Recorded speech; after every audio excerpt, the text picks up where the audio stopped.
Let's open Isaiah 6, and I am going to read, let me read up to verse 8 so that we get the picture.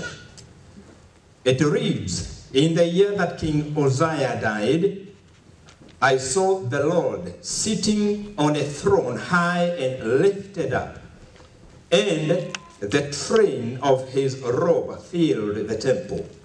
Above it stood seraphim." Now seraphim is in plural. One is called a seraph. So when you see the word seraphim, it is in plural.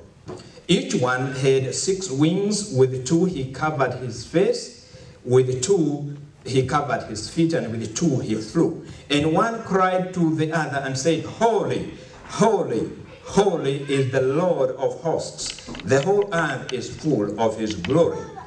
And the posts of the door were shaken by the voice of him who cried out, and the house was filled with smoke. So I said, this is Isaiah now, "Woe is me, for I am undone, because I am a man of unclean lips, and I dwell in the midst of a people of unclean lips.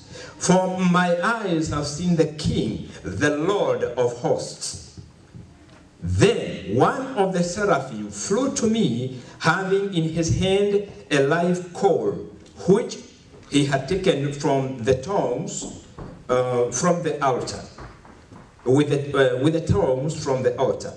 And he touched my mouth with it, and said, "Behold, this has touched your lips.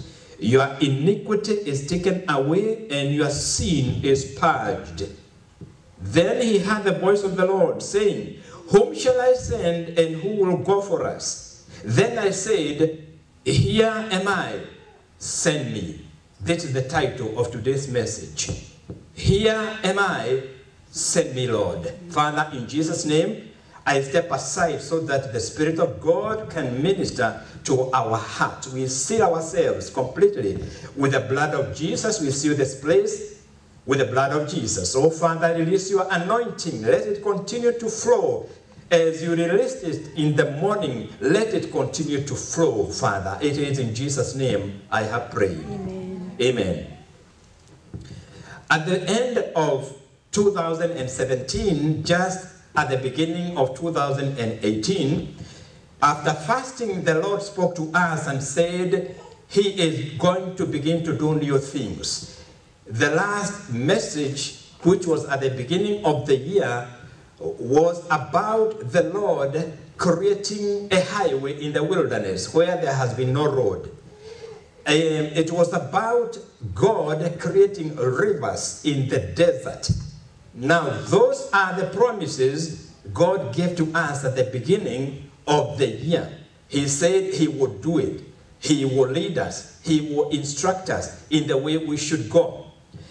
Now, we are still at the beginning of the year, and the Lord is beginning to prepare us. Today's message is a step in that work God has started to do in us, so that that which He has promised is going to come to pass. So today's message is about the preparation so that we can move on. Just like it was stated a few minutes ago, we must move further. But there has to be some work that God desires us to do so that He can push us ahead. So this year is going to be different on the basis of the foundation He is laying down at the beginning of the year. This is the first message concerning what the Lord desires, so that we can begin to move further, we can begin to move forward, and we can begin to reap the benefits of 2018. It's going to be a very unusual year depending on our obedience. So here is the title of this message, Here Am I, Send Me, Lord. I will begin with this story of Isaiah in Isaiah 6. Isaiah is lifted up and he goes to witness a scene in heaven. And there, the seraphim, they begin to cry out and say, "Holy, holy, holy is the Lord of hosts. Now this is a triple cry of holy, holy, holy. It is repeated 3 times. Now in the book of Revelation, you find the same thing being repeated 3 times. Holy, holy, holy is the Lord. The holiness of the Lord is something we have to begin to grasp. And in the Old Testament, when Israel came out of Egypt, if you read the whole story in the book of Exodus, Leviticus, Numbers, and Deuteronomy, it's all about holiness. And God, when he gave the 10 Commandments to Moses on Mount Sinai, the Mount Sinai was enveloped in smoke and fire and thunderings and noises and lightning. And there is one specific instruction God gave to Moses. He told him, Moses, you make sure nothing touches the mountain, not even an animal. Why? Because of his holiness. He said anything that touches the mountain, you must not even touch it. It must be shot with an arrow. And throughout these books, Exodus, Leviticus, Numbers, Deuteronomy, we find that you do not mess around with the holiness of God. The temple itself, the tabernacle itself, they were not permitted even to go near it. The things of the tabernacle, particularly the Ark of the Covenant of the Lord, no one was supposed to touch it except those who were appointed. And you recall at one time during the battle between Israel and the Philistines, the Ark of the Covenant was stolen by the Philistines, and it caused a lot of havoc in the land of the Philistines until they decided we have to return this thing. And you remember they put it in a cart, and the cart was driven by oxen. And then the cows, they headed straight to Israel. And when some people saw it, there is one man who saw it, and he saw, when he came near, that the cows stumbled, the oxen stumbled, and the Ark of the Covenant was about to slide down and fall. So what he did was to reach out and to steady the Ark. Immediately he was struck dead. Why? Because God had said, no one shall touch this thing, because it represents my holiness. You remember I taught you about the tabernacle. There is a special place, the most holy place. The most holy place, even the high priest was told, don't enter anytime you want because you are going to die. And he was given instructions how to enter into the most holy place. So the holiness of God is something we have not yet understood, even if God has made it very clear in the Old Testament that you do not play around with the holiness of God. Moses, when he saw the burning bush, he was told, remove the shoes, for where you stand is holy ground, because of the presence of the Lord. Now, no wonder when the seraphim in heaven, they were crying, holy, holy, holy. They were expressing the holiness of God. It is total. It's like a fire, a consuming fire. And for a fire, when you put your hand into the fire, you get burned. That's how the holiness of God is. Not that God wants to destroy anybody. It is his nature, the holiness. And the seraphim were expressing this kind of holiness. And the thing that we notice is this scene that is so awesome that the seraphim are crying out, holy, holy, holy is the Lord. Here is Isaiah. The first thing that Isaiah realizes is that he has come face to face with the holiness of God. And that holiness revealed how dirty he was, how sinful he was, how defiled he was. He was completely impure. And that impurity was revealed by the holiness of God. Therefore, Isaiah was given a chance to look at himself It's as if his spiritual eyes were opened to look inwards, and he saw himself as a very sinful person. And remember, Isaiah is actually taken to heaven, and he is in the presence of the Almighty God. And here, the holiness of God is such that it reveals his sinful nature completely. And immediately, Isaiah realizes, this is a revelation I have never had. Because now he saw himself as he was, as a sinner, an unclean person. And here there is the holiness, and here he is. Now that is a very important moment. When we come face to face with the holiness of God, the first thing that we are going to experience is our uncleanness. We will see ourselves as unclean, as a people who are defiled because of the holiness of God. It's like the lights are just concentrated on you. All the lights are concentrated on you, and you can see yourself. And that's what happened to Isaiah. The holiness of God just exposed him completely. And what he said when he was exposed, he said, I realize that I am a guilty person. He felt so much guilt because the holiness of God had exposed him. Now, when he realized his guilt and he cried out, he said, I am going to die.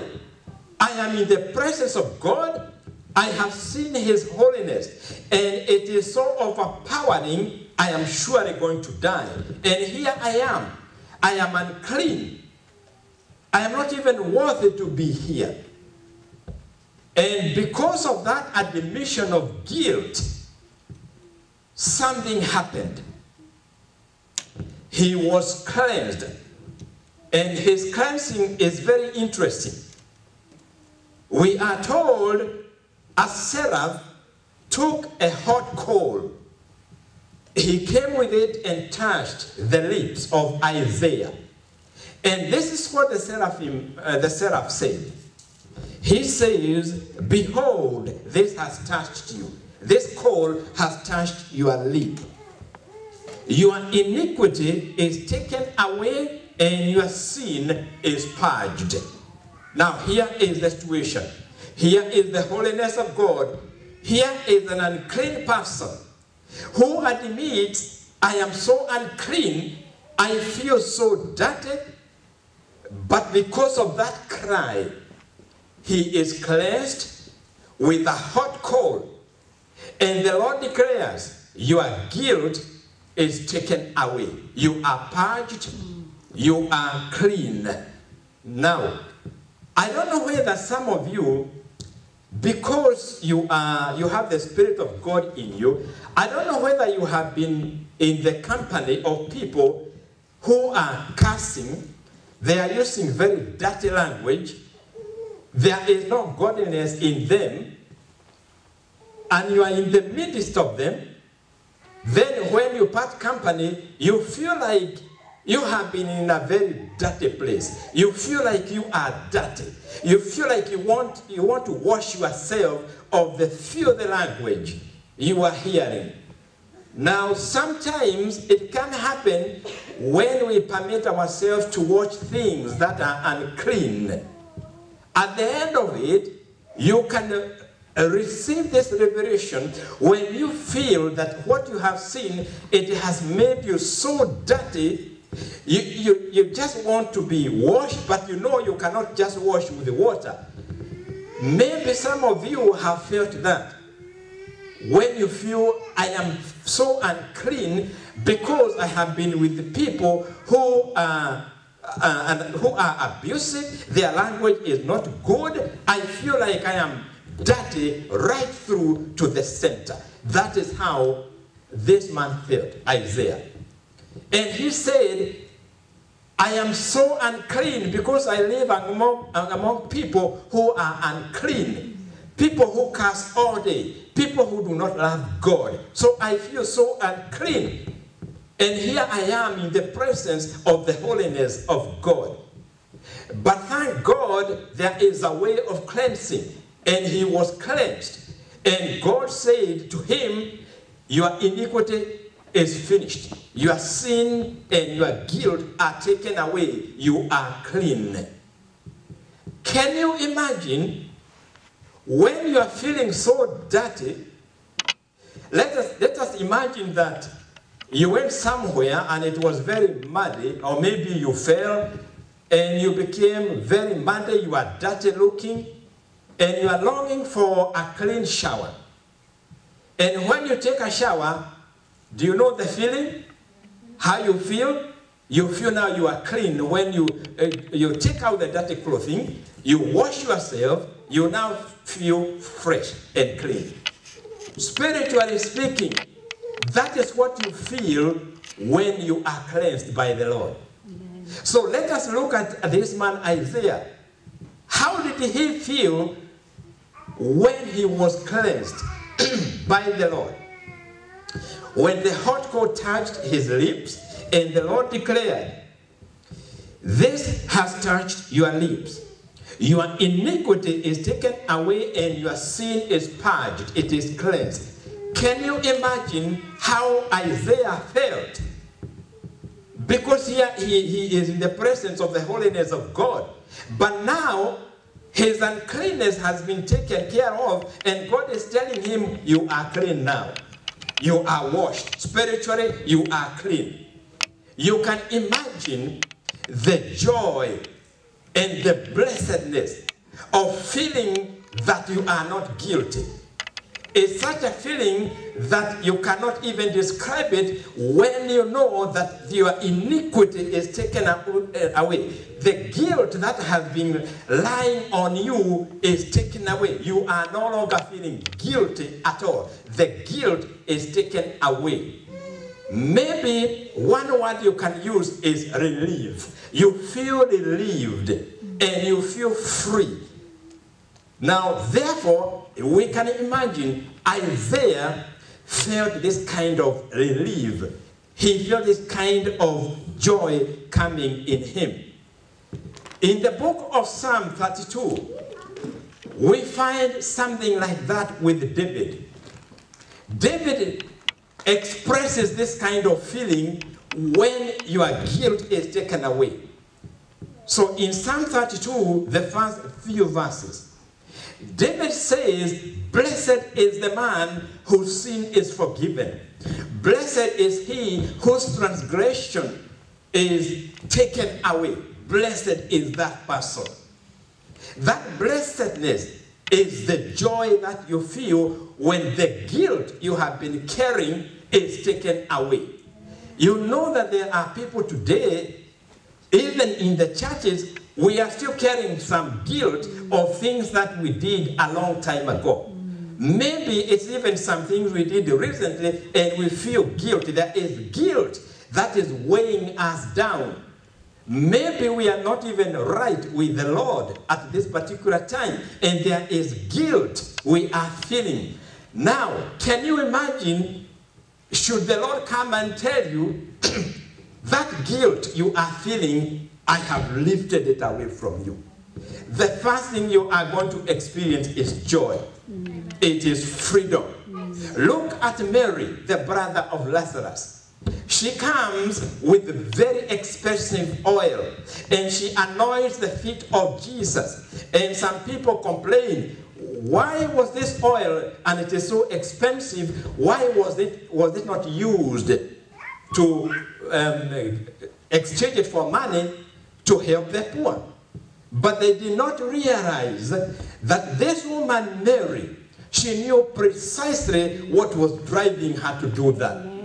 She could not express the joy of the removal of guilt.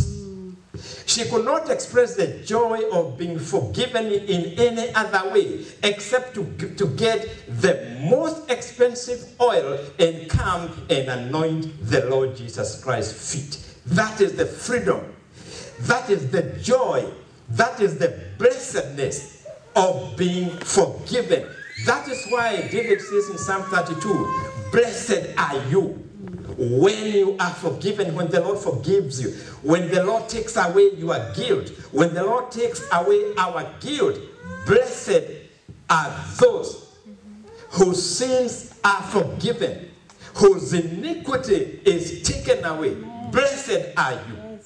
That is how this man Isaiah felt. David goes on to say, why is it that one should experience this kind of blessedness when the guilt is taken away? He gives the advantages of being forgiven. You can read this in Psalm 32 from verse 20, where are we? From verse 6 to 7. Psalm 32, verse 6 to 7. The advantages that David talks about when one is forgiven. What are the results of being forgiven? What are the results of my guilt and your guilt being taken away? And he starts by saying, the first thing is you experience this joy and freedom. The next thing he mentioned is when you are forgiven, then you'll be protected from the great floods that may come against you. In other words, when you are forgiven, when our guilt is taken away, God takes it upon himself to take care of the flood of attacks that may come our way. That is why the Bible says, when the enemy comes against you like a flood, I will raise up a standard. Every person who is forgiven, everyone whose guilt is taken away, the Lord says, no matter what the enemy throws at you, even if he comes with 1,000 things, that's like a flood. The Lord says, if I have forgiven you, if I have taken away your guilt, I will raise up a standard. That is one big advantage. The second thing he says is that the Lord becomes a hiding place. Surely we need a hiding place. There are times when you feel, even if you go to people, there is nothing they can do. But you need a place where you can get help, where you can hide safely so that the storm that is raging outside will not reach you. Yes, the Lord becomes your hiding place. The Lord becomes my hiding place because I am forgiven, because my guilt is taken away. He also adds and says he will also preserve that person from trouble. I desire the Lord to preserve me from trouble. Because remember, the Bible says the tribulations, the troubles of a righteous man are many. But the Lord delivers that person from all of them. Finally, he says that for a person who is forgiven and his guilt is taken away or her guilt, that person will be surrounded with songs of deliverance. In other words, even when we get into trouble, there is going to be deliverance. Those are the advantages of the person who has been forgiven. That is why David says, blessed is that person. Because you got everything. You got protection from all your enemies, from everything the enemy may attack you with. You got protection, you got a promise of deliverance, you got freedom. Blessed is the person whose guilt has been taken away, whose sin is forgiven, says the Spirit of the Lord. Amen. Now, what was the conclusion of this matter when we go back to Isaiah? Here is Isaiah. He hears the seraph saying, holy, holy, holy. And his uncleanness is revealed. But he cries out. He says, yet I am finished. I am in the presence of the holiness of God. Sure, I'm going to die because I am unclean. But then the seraph says, don't worry about it. This coal, when it touches your lips, I declare you clean. Your sin is forgiven. Your iniquity is purged. Now, what was the immediate reaction of Isaiah? And this is where our message lies.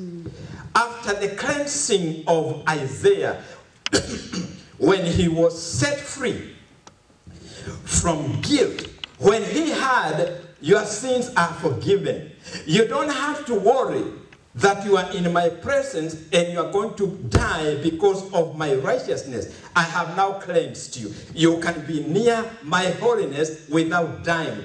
The first thing that this man did was this. He heard the Lord asking, whom are we going to send? Who is going to go for us? Immediately now, Isaiah says, here I am, Lord, send me. Hallelujah. Amen. He did not say that before the guilt was removed. Hallelujah. The guilt has to be removed. The sin has to be purged. Forgiveness has to take place first. And only then was Isaiah able to say, here am I, send me. So, at this particular time, the beginning of the year, the Lord is preparing us to be ready to serve. He is preparing you and me to come to this point where we can say, Lord, here I am, send me. But the guilt that we feel must be taken away. There are people still, they still feel that they cannot work the work of God because there are things they have done, they have not felt that the guilt has been taken away. So that guilt has to be dealt with. We must experience the freedom of being forgiven. Until then, we cannot say, like Isaiah, send me, Lord. So, but guilt is taken away only when you admit it. Hallelujah. Yes. Notice, Isaiah, he admitted his guilt. He said, Lord, I'm going to die because I am unclean.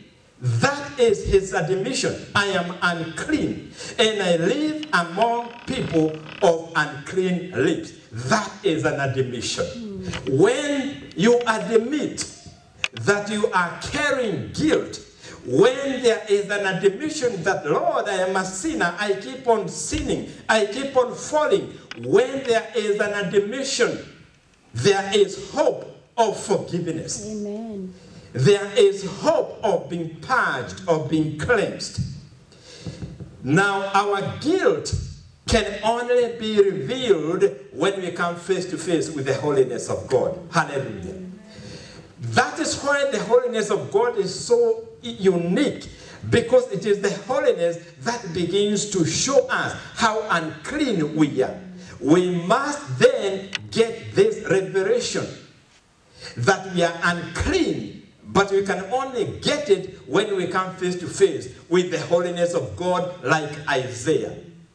Remember, at the beginning of chapter 6, Isaiah says, in the year that King Uzziah died, I saw the Lord.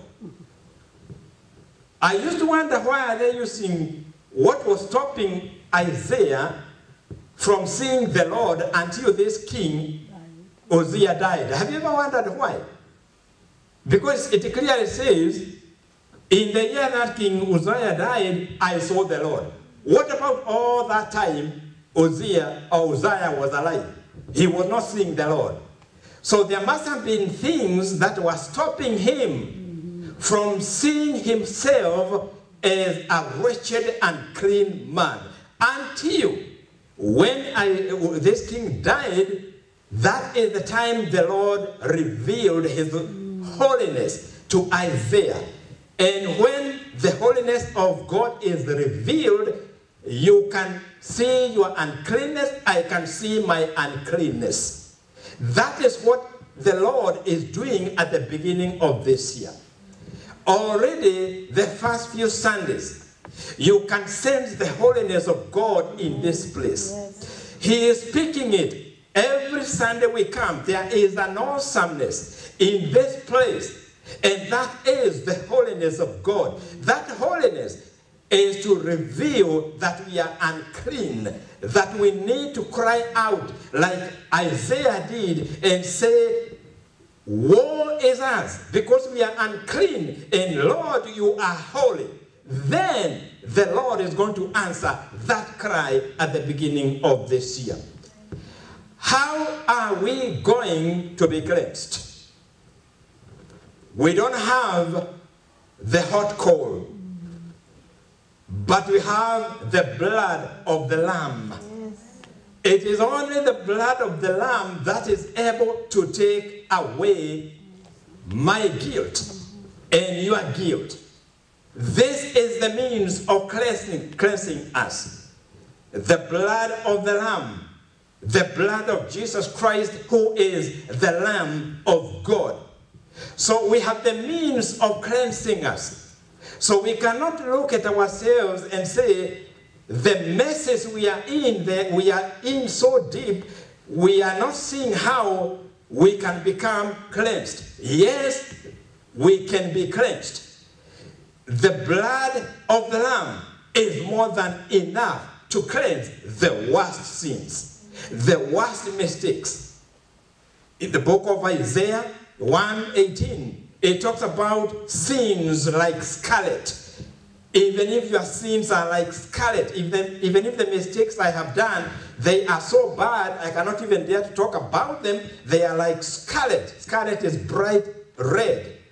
The Lord says, I will still deal with them. I am able to turn them to be as white as snow. He also says, even if your mistakes are like crimson, the color of blood, meaning they are also the worst you can ever think of. The word of the Lord says, I will still turn those to be white as snow. So you cannot say, well, for me, I'm not like so-and-so. I have done many things that are not good. And they are not only very bad, they are very bad. So you say, I don't think God can forgive me for those things. So what happens? Because you are not seeing the power that is able to cleanse you, you continue carrying the guilt. Now with the guilt, you cannot tell the Lord, here am I, send me. So we have to realize the means of cleansing is already available. It is the blood of the Lamb that is able to cleanse every uncleanness. John, in his gospel, the first chapter, verse 29, he sees Jesus walking and he says, everyone, behold the Lamb of God who takes away the sin of the world. Let us personalize that and say, behold the Lamb of God who takes away my sins. Behold the Lamb of God who is able to cleanse me, like Isaiah. Behold the Lamb of God who is able to take away my guilt. But how am I going to come to the Lamb and tell him, Lord, forgive me? What is the process? Now, the blood of the Lamb, when the Bible says, this is the Lamb of God who takes away the sin of the world, we have to receive it by faith. We don't see the blood, we don't see the Lord Jesus Christ, so we receive it by faith. Now let me give you an example. And this is a very interesting example in the book of Leviticus 16. This is how God illustrated the way of faith. two goats. You remember, there were two goats that were brought to the high priest. One goat was killed. The other one was kept alive. And God told Moses, let the live goat be brought to me. Then tell Aaron to go to the congregation, to the people, and as the people are watching, you tell Aaron to lay both his hands on the head of the goat. Now, what is interesting is this. God said that goat will bear the sins of the Israelites. Hallelujah. Amen. Then that goat was led by one man, and it was led into the desert. Everybody would see, first of all, Aaron placing his hands, both of them, on the head of the goat. Then they would see the goat being led out by one chosen man, and they looked at it until it disappeared. Now God said, that act, by that act, I have transferred your sins onto this goat. And this goat is what is called the scapegoat. Because it was made the scapegoat, it was made to carry the sins of the people. Do you know that the Israelites believed it? Hallelujah.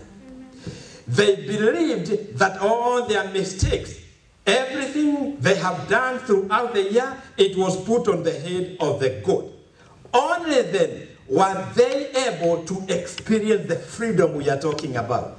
They saw their guilt taken away by the scapegoat, by this goat. How is it possible then that by laying hands on the goat, how is it possible that my mistakes are placed on the head of the goat? Can somebody explain that? We can't. It is an act of God. Hallelujah. It is the work of God. It is supernatural work. It is God who supernaturally transfers the sins of the people to the goat. Now, in the New Testament, Jesus is the scapegoat. That is why John speaks and says, behold the Lamb of God, who takes away the sins of the world. He is the scapegoat. Now, just like Aaron put his hand on the head of the goat, this is what the Spirit of God is saying to you and to me. In order to deal with the guilt we carry, in order to deal with those mistakes we feel like they are still with us, the Lord says this today.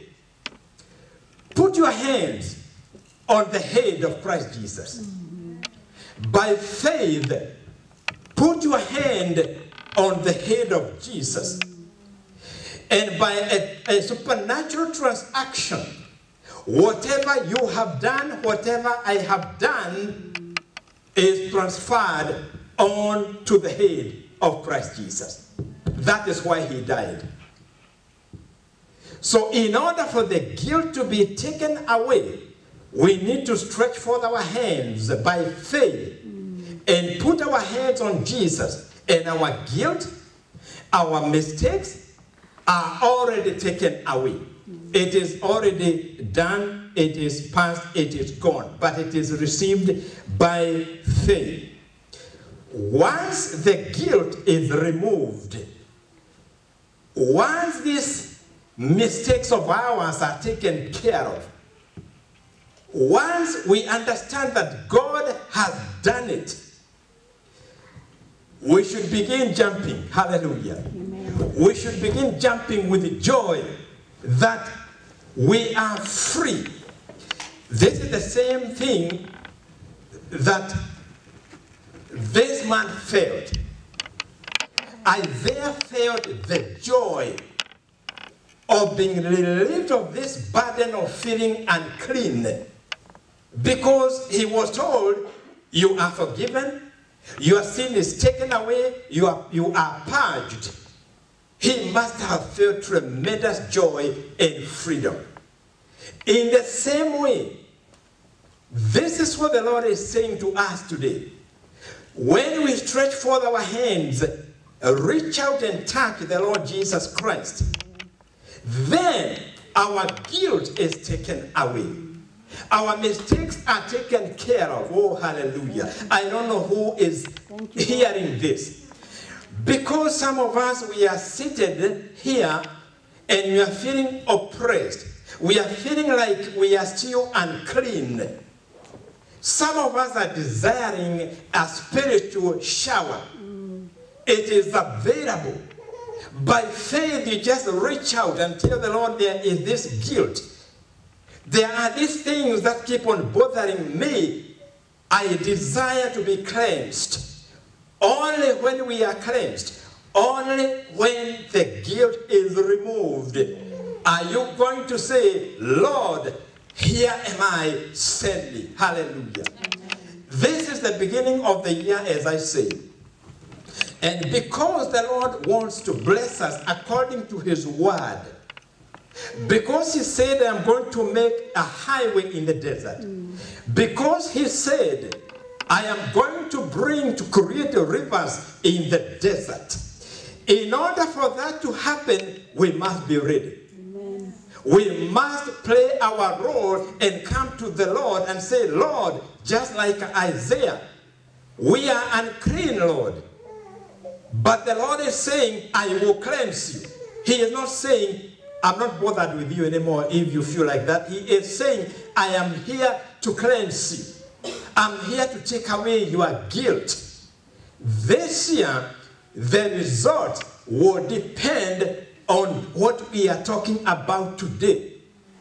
The guilt that is bothering us, it must be taken away. So, behold the Lamb of God, who is able to take away our guilt. Then, when it is taken away, you and me, when the Lord is asking, whom shall I send? Who will go for us? You will stand before the Lord, and I will stand before the Lord and say, here am I, Lord, send me. That is a bold statement. It only can come when we are cleansed, like Isaiah. When our guilt is taken care of, when our guilt is removed. We have not even entered the month of February. We are still in January. That is why the Lord is preparing us, so that we will begin to see his workings in the year 2018. The mistake we make is to assume God is still going to bless us without us doing anything. Now, but the Lord is preparing us. He is saying, this is the way I want you to go so that I can release the blessings this year. The first thing then we need to do is to ask ourselves, are we ready to be sent? Can one say, Lord, here I am, send me? If you are able to say that, it means your guilt is taken away.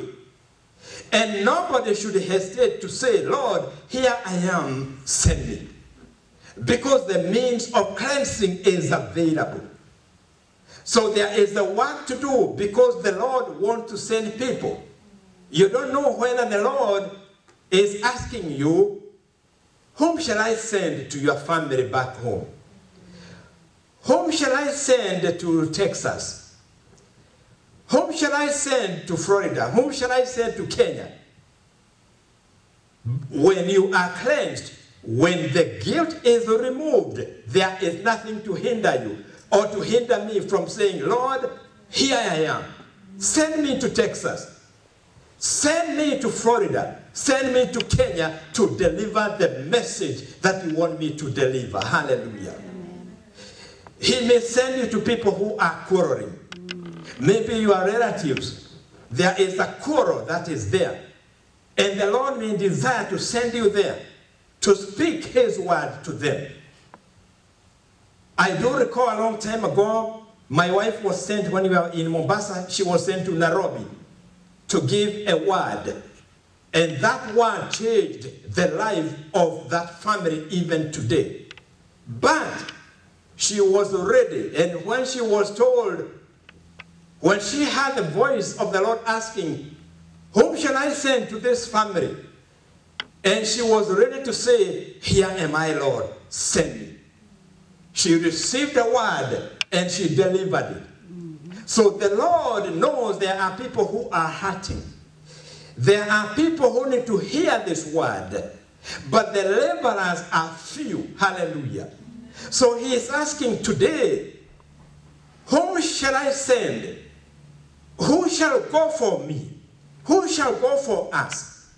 We, Elim Victory Church, and all those who are viewing this video, are we ready to serve the Lord? Are we ready to say, here we are, Lord, send us? That is the beginning of the work of the Lord this year. He must cleanse us.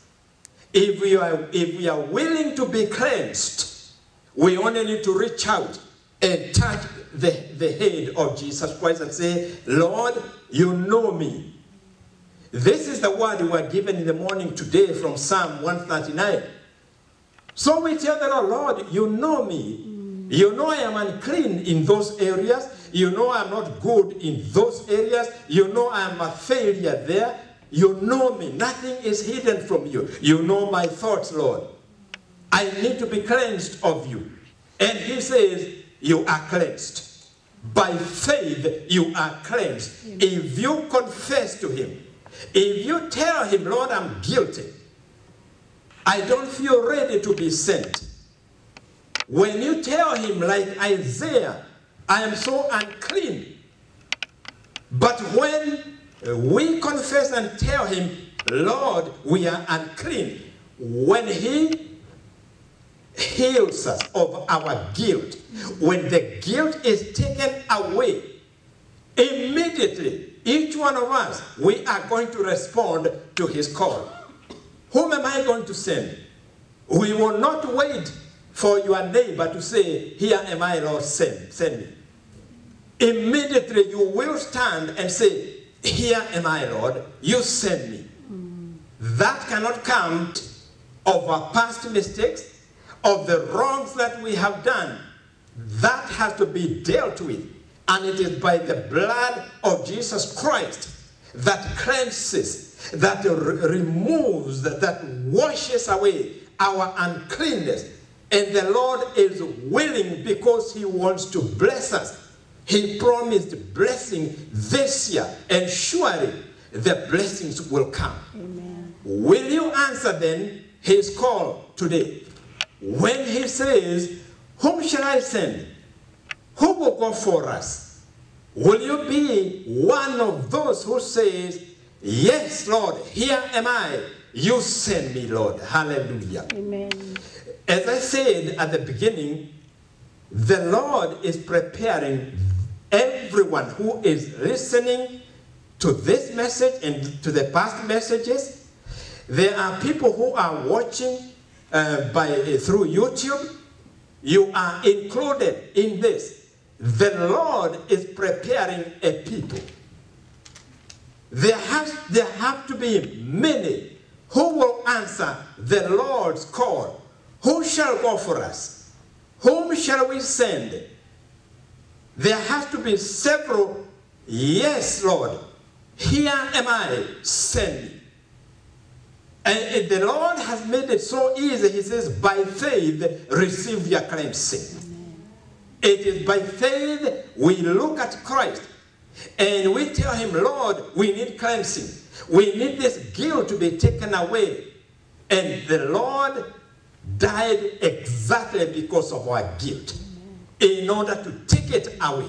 So that you and me, we don't look down on ourselves and we say, no, we cannot pray for that person. Yet the Lord is asking, who will go for us to pray for that family that is bound? Who is going to go for us to set free that family from the chains that hold that family? There have to be a people willing to say, here am I, send me. And he is starting with this church. He is starting with the people who have been listening and who are listening to the voice of the Spirit of God.